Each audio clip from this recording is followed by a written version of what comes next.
Okay, it's the second day of CPAC Friday, and there's a gentleman who is first in line today to get in, all sitting on the floor as I always do.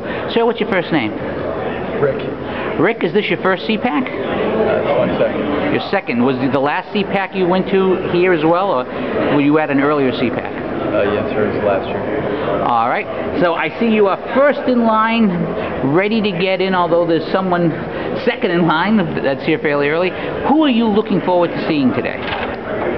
Senator Rand Paul. Senator Paul. Any particular reason why Senator Paul is your man to see?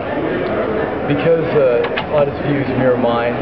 He is a very strong conservative, sticks to his principles.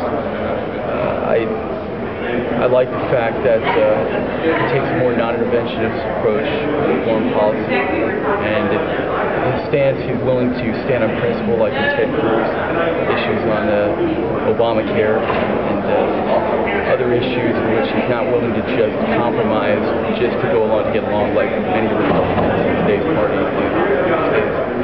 Now, were you here yesterday? Yes, I was. Was there any speakers yesterday that particularly impressed you, and anybody who turned you off, or at least didn't impress you, I should say? You can say, if someone turned you off, you can tell me that too. Well, Senator Ted Cruz certainly was excited about his speech. Given without a teleprompter, I was up front at the stage area, and he was walking back and forth. No teleprompters on. You could see that there was nothing on those screens. He's definitely a gifted speech, no doubt. Debate champion at Harvard. I'm not surprised he was able to pull that off. And I was also very impressed by Donald Trump's speech as well, speaking his mind and going with that. So that's the beginning and the end. I missed Donald Trump's speech. I was actually covering an event upstairs. Now, there were two speakers who have generated less enthusiasm than most yesterday.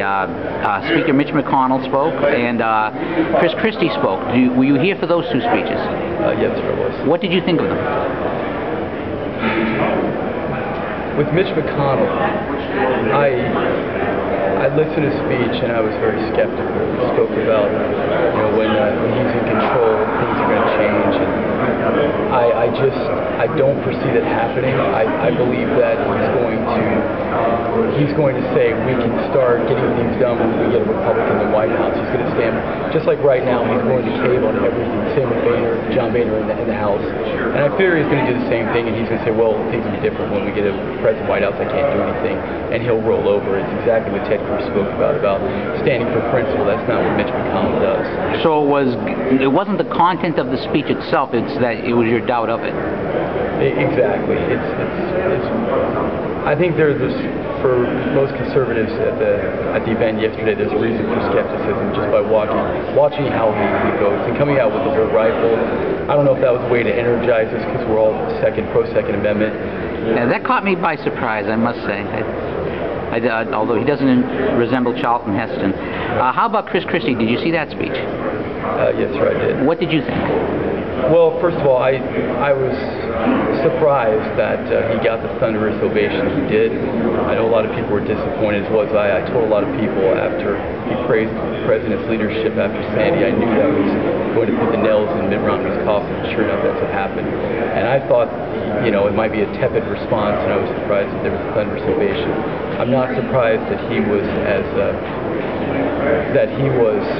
charismatic as he was. Very good speaker.